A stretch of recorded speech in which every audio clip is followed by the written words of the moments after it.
Good afternoon everyone. आज की इस वीडियो में हम लोग देखने जा रहे हैं रिप्लेसमेंट डिसीजन के बारे में। काफी इंपॉर्टेंट टॉपिक है एग्जामिनेशन पॉइंट ऑफ व्यू से और बहुत ही कंसेप्चुअल है। अगर इससे पहले आपने कहीं पढ़ी हो और आपको मुश्किल लगा हो तो बिल्कुल भी आपको आज से ये मुश्किल नहीं लगेगा।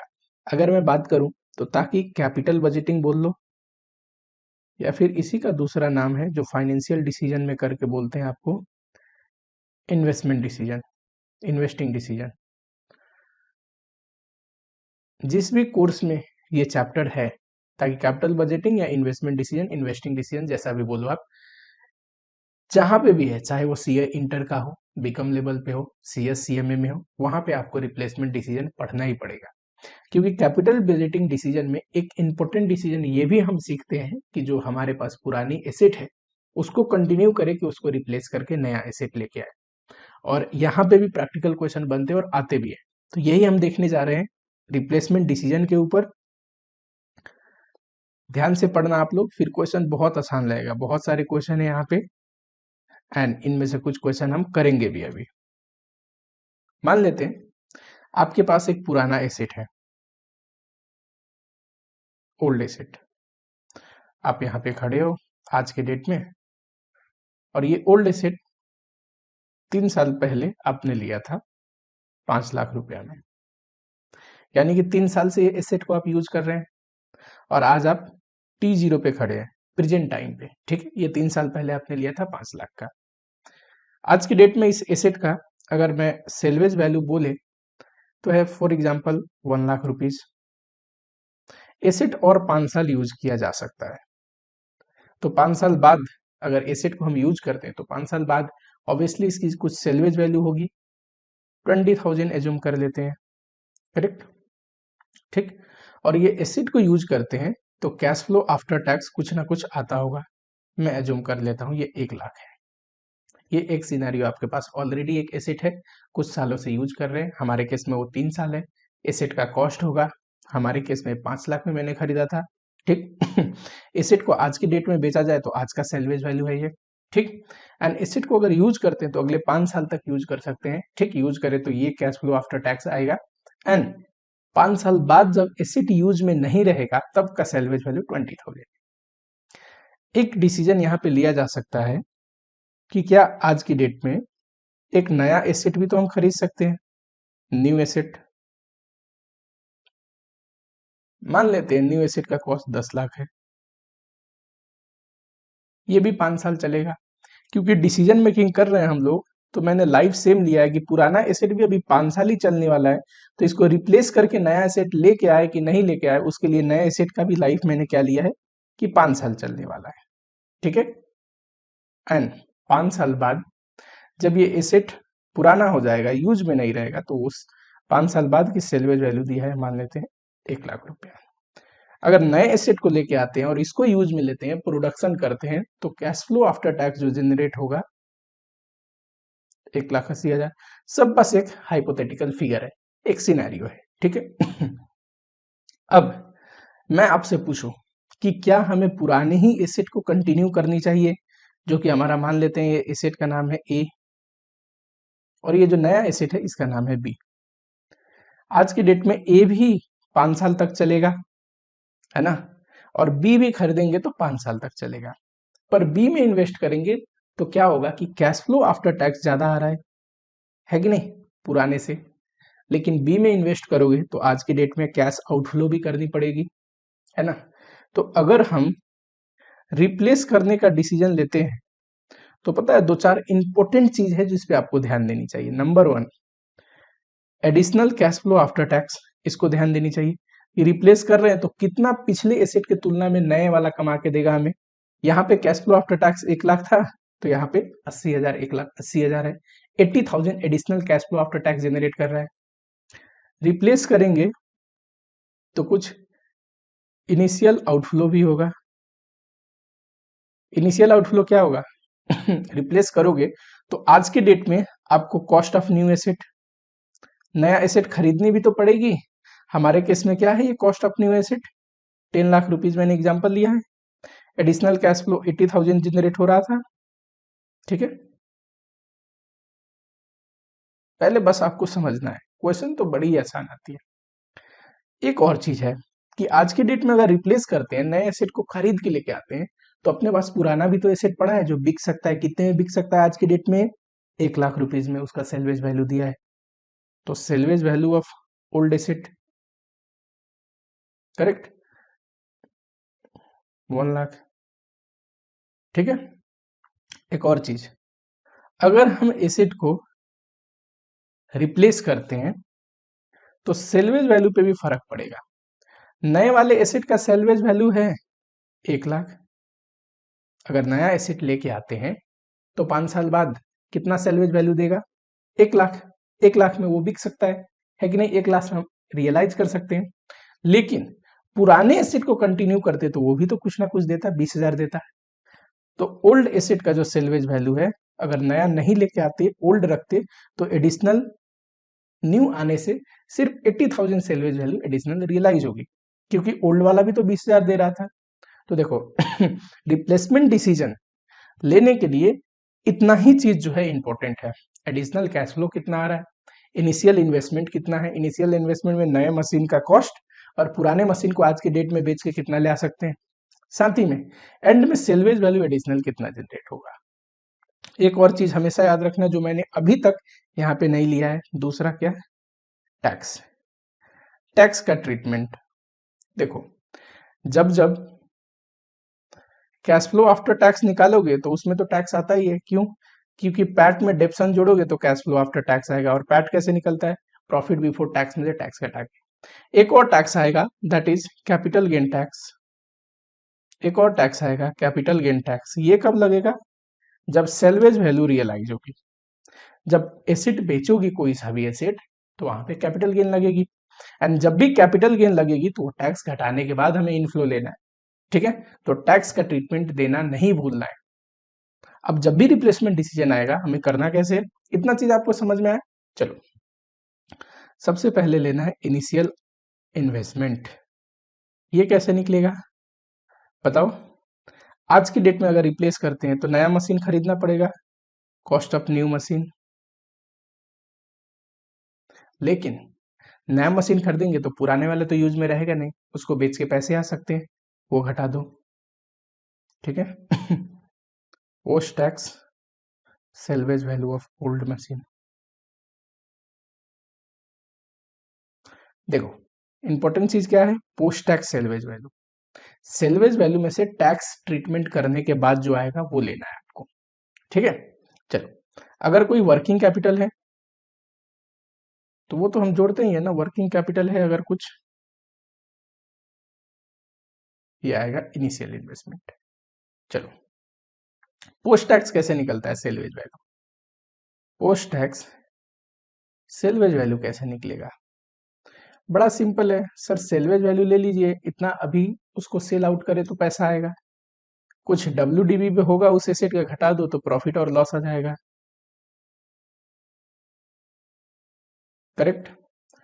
प्रॉफिट अगर आती है, प्रॉफिट, तो पता है आपको टैक्स पे करना पड़ेगा। ये कैसे निकलेगा?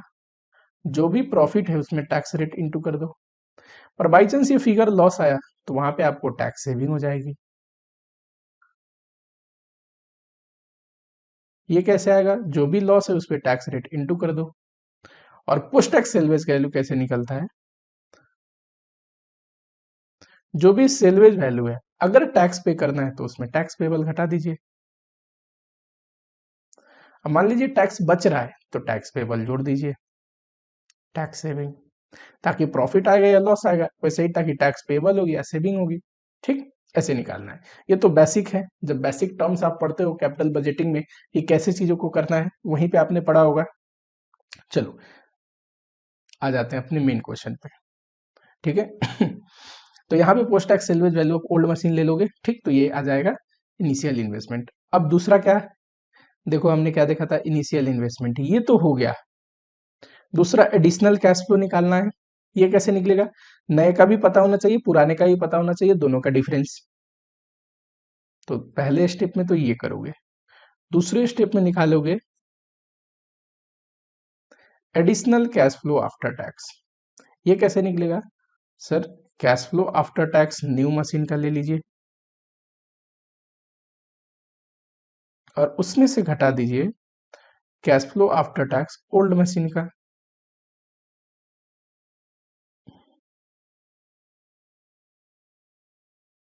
अच्छा बताओ, हमारा जो मैंने एग्जांपल दिया था उसमें 1,80,000 था, ये 80 ये था, बस आपके रेफरेंस के लिए दे रहा हूँ, ठीक है। हमारा जो एग्जांपल था उसमें 10 लाख का मशीन खरीद रहे थे नया।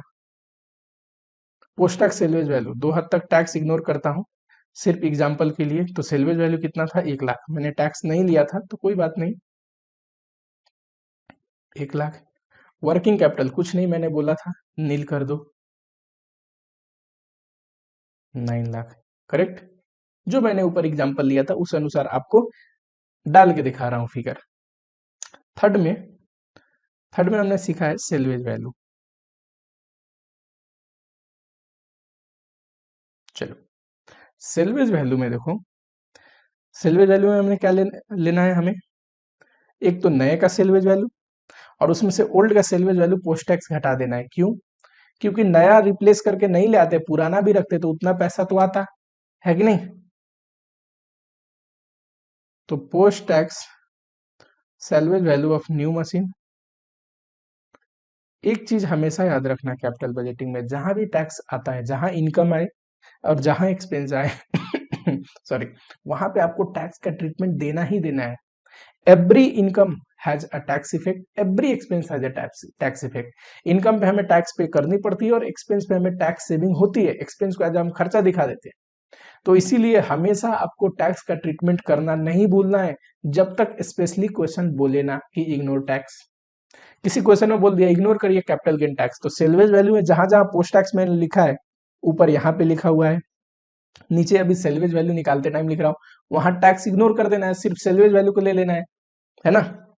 चलो, वैसे ही post tax salvage value of old machine, तो ये आ जाएगा एडिशनल। अच्छा बताओ, हमारे एग्जांपल में न्यू मशीन का सेल्वेज वैल्यू पता है, मैंने 1,00,000 लिया था और ओल्ड मशीन का सेल्वेज वैल्यू मैंने लिया था 20,000, तो एडिशनल पता है कितना आएगा? 80,000।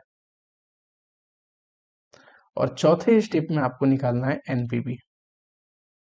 एनपीवी कैसे निकलेगा?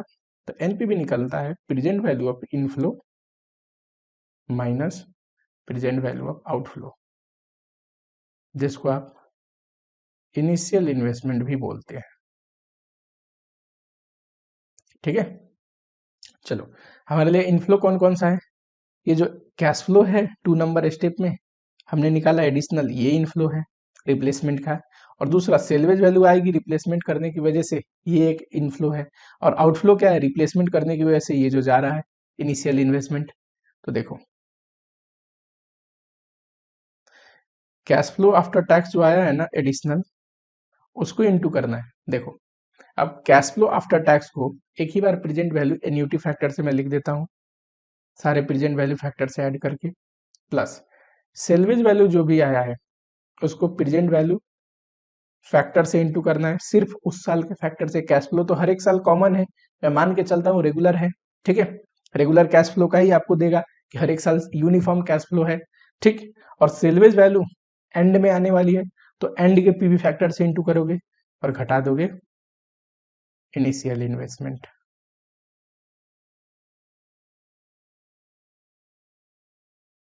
इन्वेस्टमेंट, ठीक है। तो ये अपना आ जाएगा एनपीवी। अगर एनपीवी पॉजिटिव आता है,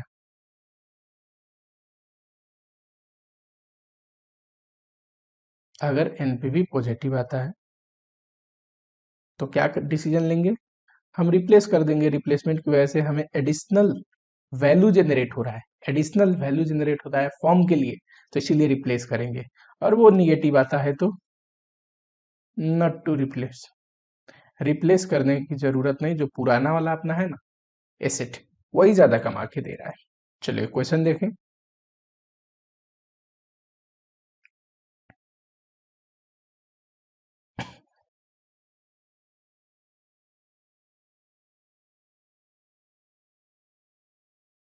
देखते हैं। W x limited has a machine in operation for 3 years, 3 साल से वो मशीन चल रहा है। रिमेनिंग एस्टिमेटेड लाइफ है 8 ईयर्स, 8 साल और चलेगा। No salvage value at the end. Current market price is 2 lakh, उस मशीन का आज का डेट है 2 lakh. The company is considering proposal to purchase a new model of machine. Company सोच रही है अब इस मशीन को छोड़ के एक नया मशीन लेके आए कि नहीं आए और रिप्लेस करे इस एग्जिस्टिंग मशीन को। ठीक है, क्या कहता है?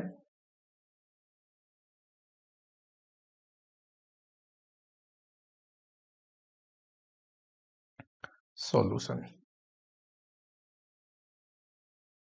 अपने पास एक ओल्ड मशीन है, अभी तक की कहानी अनुसार हमें यह समझ में आया, मान लो मैं यहाँ पे खड़ा हूँ, 3 साल पहले ये मशीन लिया था, 8 साल और चल सकता है, करेक्ट। 8 साल बाद इसकी सैलवेज वैल्यू कुछ नहीं है, नील।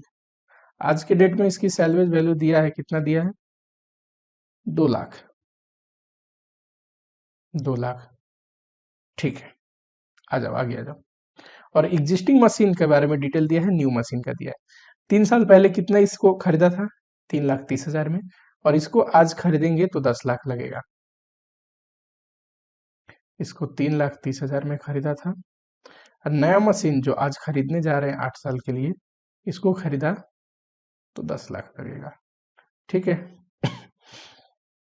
सेल्वेज वैल्यू ओल्ड मशीन का 8 साल बाद नील है, ये तो ऊपर भी कह रहा था, पर इसका 40,000 है। 40,000 सेल्वेज वैल्यू है। ये कौन सा है?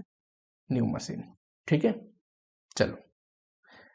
ये दिया हुआ है कि ओल्ड मशीन से हम 30,000 यूनिट बनाते थे, तो न्यू मशीन से 75,000 यूनिट बना रहे हैं। ऑब्वियसली यूनिट ज्यादा बनाएंगे, ज्यादा कैश फ्लो जनरेट होगा, तभी तो रिप्लेस करेंगे, क्योंकि रिप्लेस करने के लिए पैसा लगा रहे हैं तो कमाई भी तो होनी चाहिए, है ना। सेलिंग प्राइस दिया है, एनुअल ऑपरेटिंग आवर दिया है एंड क्या लिखा है? Material cost per unit.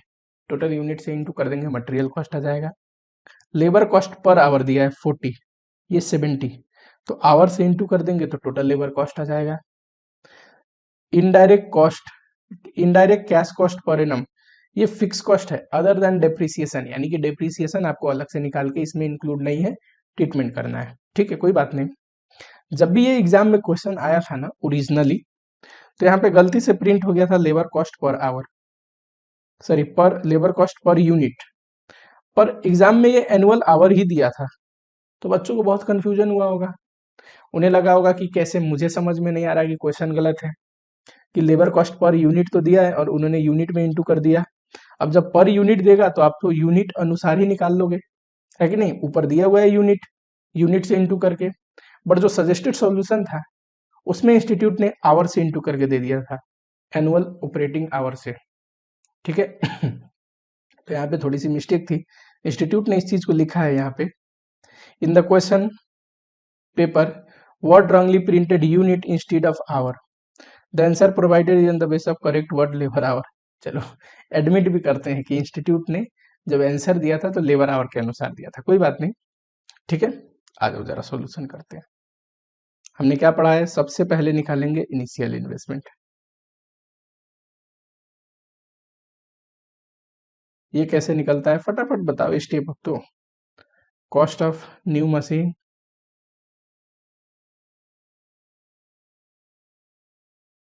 कितना है? 10 lakh less post tax cost of salvage, post tax salvage value of old machine. लेकिन थोड़ा सा पढ़ ले नीचे इन्फॉर्मेशन में क्या देता है।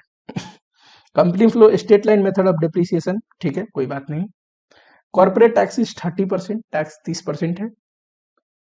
X why do not make any investment if the yield is less than 12%, discount rate है 12% लेना है आपको। उससे कम कमाई है अगर किसी प्रोजेक्ट में तो हम तो करेंगे ही नहीं। उससे कम कमाई का मतलब एनपीवी जीरो निगेटिव आएगा, है ना, 12% के अनुसार। इससे ज्यादा अर्निंग है तो एनपीवी पॉजिटिव आएगा। प्रेजेंट वैल्यू फैक्टर दिया है 12% का, टोटल 8 साल का एन्यूटी फैक्टर दिया है इतना, और 8वें साल का सिर्फ प्रेजेंट वैल्यू फैक्टर दिया है इतना। कहता है इग्नोर कैपिटल गेन टैक्स। ये क्या कह दिया एंड में कि कैपिटल गेन टैक्स को इग्नोर करिए, यानी कि जब जब सेल्वेज वैल्यू रियलाइज होगी तो उस पर कैपिटल गेन टैक्स मत निकालिए, सेल्वेज वैल्यू को बस ले लो आप। ठीक है, और पूछ रहा है कि बताइए रिप्लेस करे या ना करे। तो यहाँ पे हम लिख रहे थे पोस्ट टैक्स सेल्वेज वैल्यू। अब टैक्स को इग्नोर करना है तो सीधा सेल्वेज वैल्यू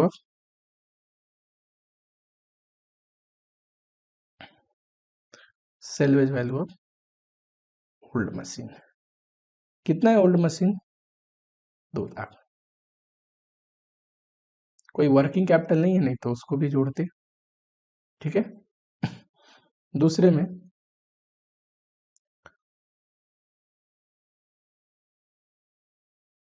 हाँ जी, additional cash flow after tax. यहाँ पे देखो एग्जिस्टिंग मशीन है, यहाँ पे न्यू मशीन है। सेल्स यूनिट की बात करूँ तो ये 30,000 यूनिट बनाता है और ये बनाएगा 75,000। करेक्ट।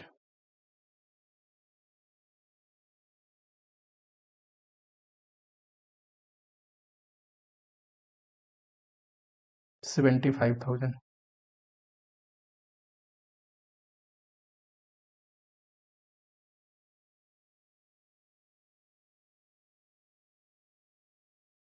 बताओ सेल्स बताओ क्या रेट है? 15।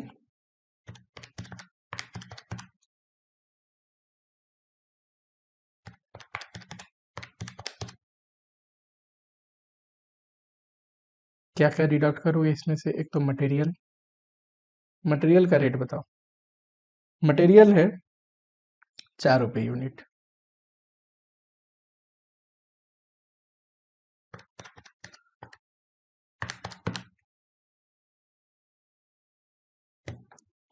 लेबर कॉस्ट, लेबर कॉस्ट पहले का है 40 पर आवर, तो इंटू करोगे 3 तो ये आ जाएगा आपका आराम से 1,20,000।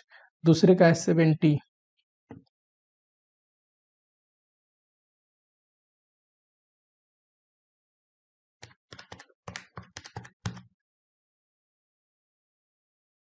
और भी खर्चा दिया है ना, indirect cash cost per annum 50,000, 65,000। ठीक है। इनडायरेक्ट, इनडायरेक्ट कॉस्ट का मतलब फिक्स कॉस्ट, कैश कॉस्ट का मतलब डिप्रिसिएशन अभी नहीं है। ठीक है। कितना है? 50,000 एंड 65,000।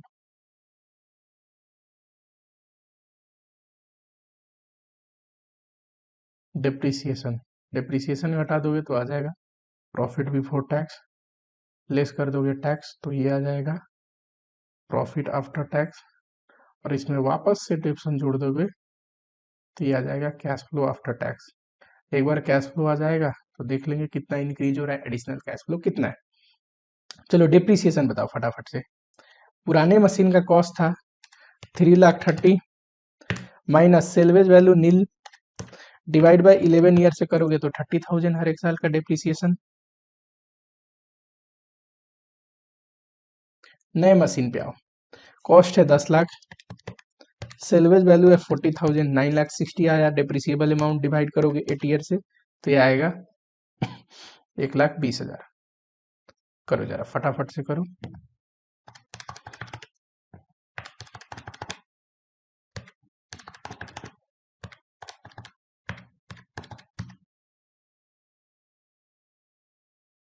डिप्रिसिएशन जो टैक्स का रेट है वो 30% है।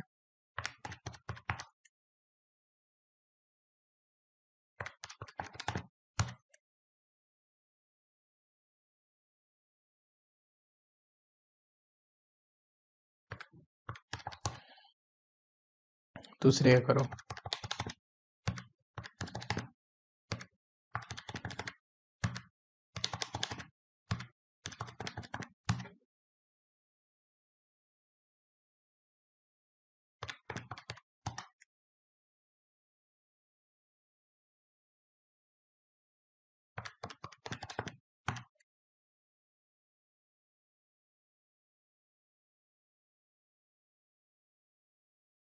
चलो पुराने मशीन से कैश फ्लो आ रहा था 1,21,000, नए मशीन से आ रहा है 4,21,000। तो एडिशनल कैश फ्लो कितना आ रहा है? Cash flow after tax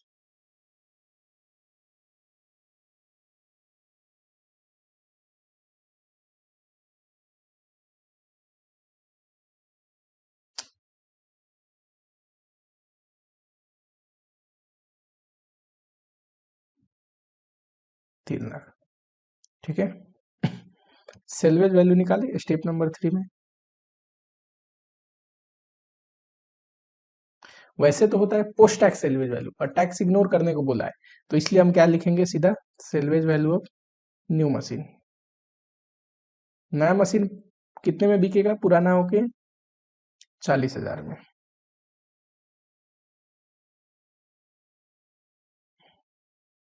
salvage value of old machine, और देखो ओल्ड मशीन जो है इसका सेल्वेज वैल्यू है नील, तो ये 40,000 ही आएगा एडिशनल सेल्वेज वैल्यू। ठीक है, अब जरा लिखते हैं चौथे स्टेप में, calculation of net present value. कैसे निकलेगा, 3 लाख हर एक साल आ रही है 8 साल के लिए, एन्यूटी फैक्टर कितना है 4.968, लास्ट में 40,000 आएगा और उसका एन्यूटी फैक्टर है 0.404। ये इनफ्लो आया, आउटफ्लो कितना है 8 लाख रुपीज, देखो यहाँ पे आउटफ्लो कितना है 8 लाख।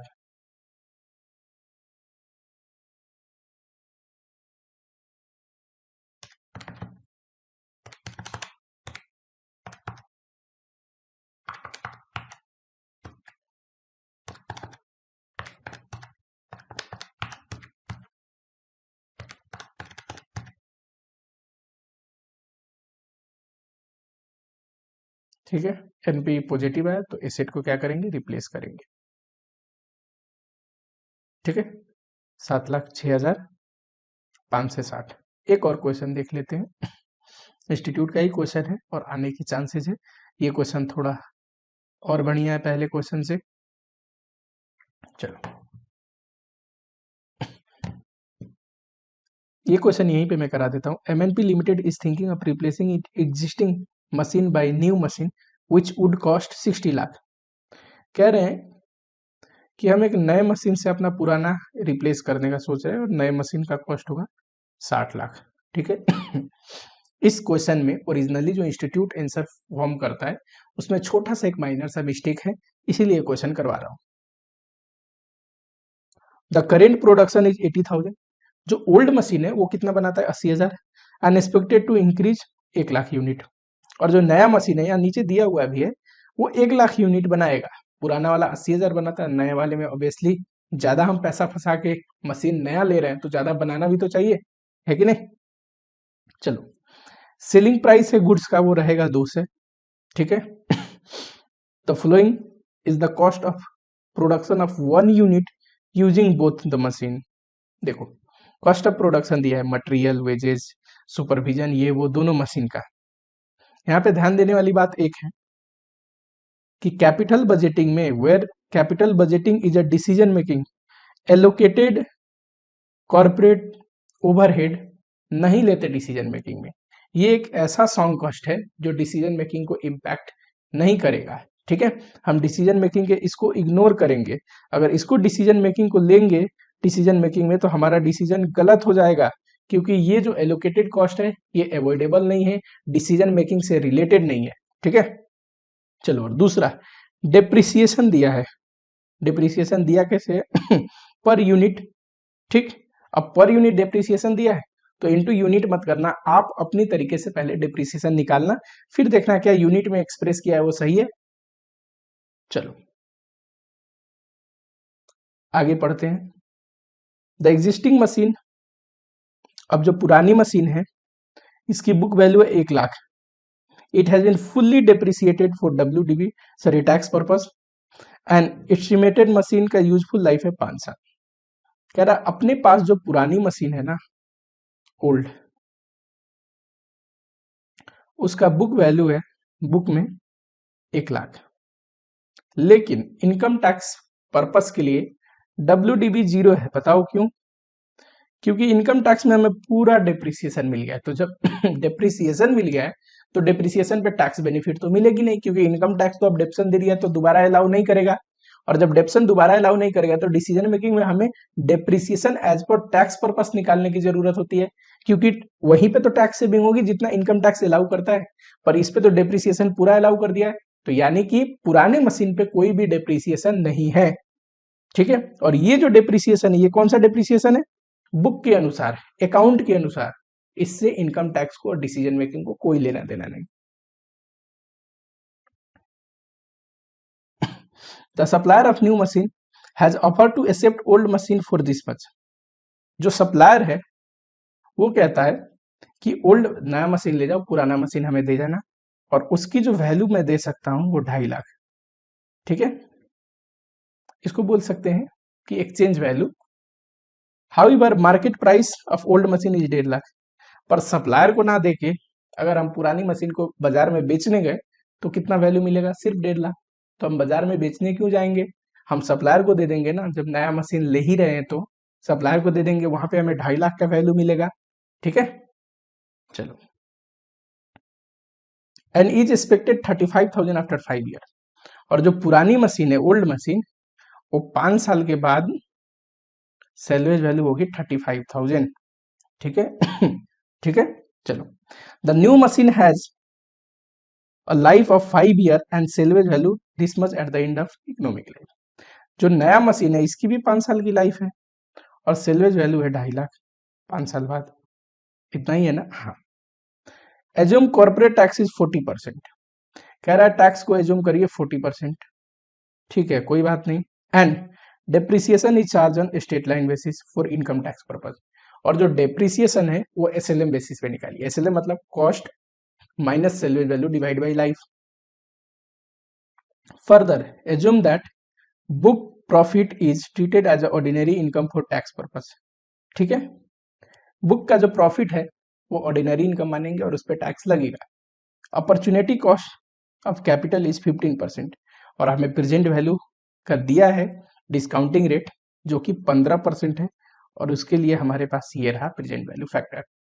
ठीक है जरा चलो, पहले स्टेप में आप क्या करोगे? पहले स्टेप में आप निकालोगे इनिशियल इन्वेस्टमेंट। करेक्ट। कैसे निकलेगा? कॉस्ट ऑफ न्यू मशीन बताओ फटाफट, कितना है? 60 लाख। ओल्ड मशीन का salvage value, post tax salvage value, अभी टैक्स ट्रीटमेंट बोला नहीं है, इग्नोर करने को।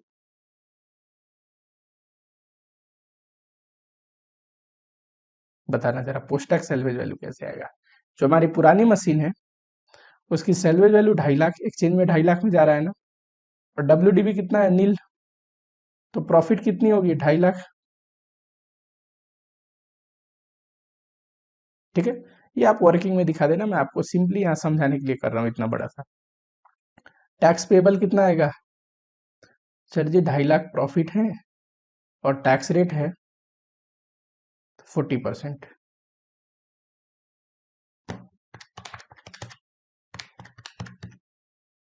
1 लाख। अब ये आ गया इतना, तो पोस्ट टैक्स सेल्वेज वैल्यू कितना आएगा? पोस्ट टैक्स सेल्वेज वैल्यू आएगा 2,50,000 का हमारा जा रहा था, 1 लाख टैक्स दे देंगे, 1.5 लाख। ऐसे निकाल लोगे आप, वर्किंग में दिखा देना। 58,50,000। ठीक है, ये आनी चाहिए आपकी इनिशियल इन्वेस्टमेंट। इनका भी यही आया है। हाँ जी, इनका भी यही आया कि सिंपल तरीके से किया है, आप वर्किंग में ऐसे दिखा देना। दूसरा सेकेंड स्टेप में हमने क्या पढ़ा है? सेकेंड स्टेप में हमने पढ़ा है sir additional cash flow after tax निकालना। ये एक तो एग्जिस्टिंग मशीन है अपने पास,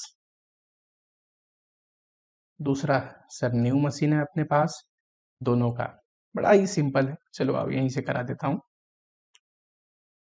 यूनिट दिया है, सेल प्राइस 200 दोनों का इंटू करोगे तो सेल्स आ जाएगा। ये खर्चा देखो, जरा बताना मुझे, 2 सेकंड इरेज करता हूं डेप्रिसिएशन छोड़ के ये और ये खर्चा, ये भी खर्चा। डेप्रिसिएशन अभी देखेंगे नए का और पुराने का कितना है, टोटल जोड़ के सीधा यूनिट से इंटू कर दो तो निकल जाएगा एक ही बार में। वेरिएबल कॉस्ट बोल देना आप,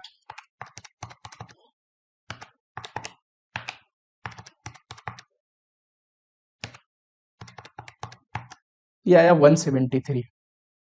तो देखो सेल प्राइस है 200, 173 घटा देंगे तो पर यूनिट 27 रुपया पता है, और टोटल 80,000 यूनिट है, तो इंटू कर दोगे 80,000 से, 21,60,000 ये आएगा अर्निंग बिफोर। अभी डेप्सन हमने नहीं घटाया ना, depreciation and tax existing machine का, ठीक है, जो एलोकेटेड ओवरहेड है, ठीक है। यहाँ पे कंसेप्ट पे आ जाओ। रिलेवेंट कॉस्टिंग में हमने पढ़ाया है कि कोई भी एलोकेटेड हेड ऑफिस का ओवरहेड हो, इग्नोर करेंगे, it is irrelevant for the purpose of decision making. इसीलिए ये जो खर्चा है एलोकेटेड कॉर्पोरेट ओवरहेड, इसको मैंने नहीं लिया है, ठीक। वैसे ही दूसरे का, इसका देखो जरा, इसका भी 200 है सेल प्राइस, जोड़ो जरा खर्चे, 63.75 प्लस 37.5 प्लस 25 प्लस 7.5 प्लस 14.25, यह है 148, 52, और ये कर देते हैं 1 लाख से, तो 52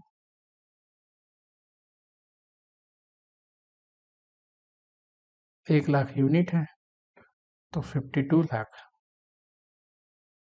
अब इसमें से डेप्सन घटाओगे आप, बताना जरा, पहले का डेप्सन नहीं निकलेगा, क्यों? पूरा डेप्सन मिल चुका है ना, दूसरे का डेप्रिसिएशन बताओ। 60 लाख अपनी कॉस्ट है, ठीक है, सेल्वेज वैल्यू 2.5 लाख, और कितने साल के लिए? 5 ईयर्स, 5 ईयर्स ही है ना। बताओ।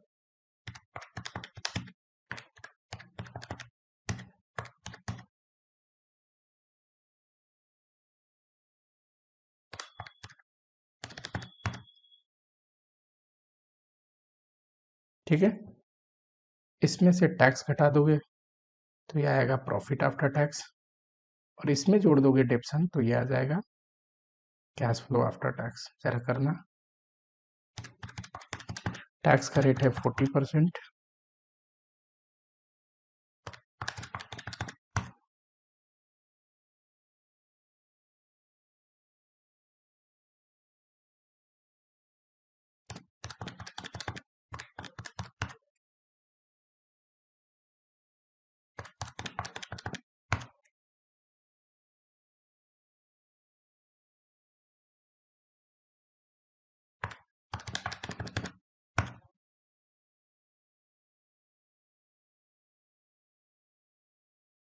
एडिशनल बताओ।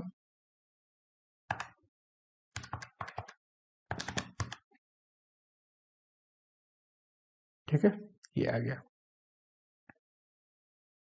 22,84,000। लास्ट में बताओ, यहीं पे गड़बड़ी है, सेल्वेज वैल्यू। थर्ड स्टेप में हम क्या निकालते हैं? Salvage value. अगर देखोगे post tax salvage value of new machine पहले निकालते हैं। नए मशीन का पता है सेल्वेज वैल्यू कितना है? 2.5 लाख। और नए मशीन का WDV कितना बचेगा? ये भी 2.5 लाख। क्यों? स्ट्रेट लाइन मेथड में हमने इसी को लिया है सेल्वेज वैल्यू और डेप्रिसिएशन निकाला है, तो इसीलिए एंड में जब आप देखोगे तो इतना ही बचेगा आपका WDV भी। तो स्ट्रेट लाइन मेथड में कभी भी सेल्वेज वैल्यू और WDV अलग नहीं होते, कोई प्रॉफिट लॉस नहीं आता, कोई कैपिटल गेन नहीं। तो जब प्रॉफिट लॉस ही नहीं आया, कुछ नहीं लाया, तो कैपिटल गेन भी नहीं, और सेल्वेज वैल्यू कितना ही आएगा पोस्ट टैक्स? 2.5 लाख। पर जो ओल्ड मशीन है उसमें कुछ मजेदार बात हो रही है, उसका सेल्वेज वैल्यू है 35,000, करेक्ट? देखो यहाँ पे 35,000, लेकिन जो इनकम टैक्स पर्पस के लिए वो तो पूरा ही हमें बेनिफिट मिल गया है, तो WDV क्या है? नील। और यहां पे आएगा आपका प्रॉफिट 35,000 का, टैक्स पेएबल आएगी 40% के हिसाब से। बताओ 35,000 इंटू 40% करोगे 14,000, तो पोस्ट टैक्स सेल्वेज वैल्यू कितना आएगा? 35,000 में से 14,000 घटा दो तो ये आ जाएगा 21,000। और जो एडिशनल सेल्वेज वैल्यू कितनी आएगी? ऊपर 2.5 लाख था, नीचे 21,000 था, ये आएगा 2,29,000। ठीक है, अब कैसे निकलेगा? इसको प्रेजेंट वैल्यू एन्युटी फैक्टर से इंटू करनी पड़ेगी, ये प्रेजेंट वैल्यू फैक्टर से इंटू करनी पड़ेगी, लास्ट में आने वाला है, और घटा देना है आउटफ्लो। आउटफ्लो ऊपर निकाल रखा है, जरा देखो कहाँ पे मिस्टेक है, मैं बता दूं जरा। ये सेल्वेज वैल्यू निकालने में इंस्टीट्यूट में गलती है। इसका तो सही लिया है इन्होंने, नए मशीन का 2.5 लाख, पर पुराने मशीन में टैक्स नहीं निकाला है, जबकि पुराने मशीन में आपको निकालनी चाहिए। जब इनकम टैक्स ने पूरी डेप्रिसिएशन आपको दे दिया है, तो ऑब्वियसली डेप्रिसिएशन नहीं है तो WDV नील लेंगे वहां पे for the purpose of income tax, क्योंकि जो कैपिटल गेन है वो इनकम टैक्स के अनुसार निकलेगा। आपके बुक में कितनी सेल्वेज वैल्यू है उस अनुसार नहीं। ठीक है, बुक में कितनी WDV है उसके अनुसार नहीं निकलेगा। समझ में आ रहा है? चलो, तो एनपीवी कैसे निकालोगे? इसको इंटू करोगे प्रेजेंट वैल्यू एन्युटी फैक्टर से, दिया हुआ है। चलो इस सारे को जोड़ लो तो आ जाएगा। प्रेजेंट वैल्यू एन्युटी फैक्टर कितना आएगा? 3.352। ठीक है, ये आएगा। हाँ जी, 3.352। लास्ट में कितना आ रहा है? 229 ना। इसको लास्ट ईयर के फैक्टर से इंटू करनी पड़ेगी, और लास्ट ईयर का फैक्टर कितना है? 4972 लास्ट ईयर का फैक्टर है, 0.4972, और घटाना पड़ेगा ये इनिशियल इन्वेस्टमेंट। कितना आएगा बताओ?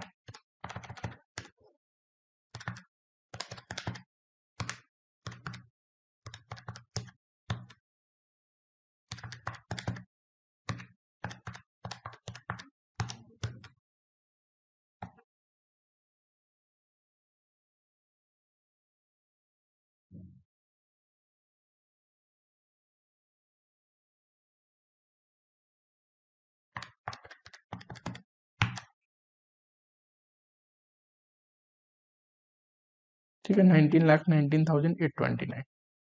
और एनपीवी पॉजिटिव है तो रिप्लेस करेंगे। वैसे देखो इनका भी एनपीवी पॉजिटिव ही आया है, और ये ये भी कह रहे हैं कि रिप्लेस करेंगे, लेकिन इनका कहाँ पे फर्क आ रहा है? थोड़ा सा जो आंसर फर्क आ रहा है वो सिर्फ जो ओल्ड मशीन की जो सेल्वेज वैल्यू है उस पर पोस्ट टैक्स नहीं निकाला है, जो कि निकालना चाहिए, वहां पे फर्क है। आप लोग रिप्लेसमेंट से रिलेटेड क्वेश्चन करना, कंसेप्ट समझ में आया तो नीचे कमेंट बॉक्स में जरूर लिखना। वीडियो को एक लाइक कर दो, चैनल को सब्सक्राइब कर लो। मिलते हैं कल आप लोगों से फ्रेश लेक्चर में। ठीक है।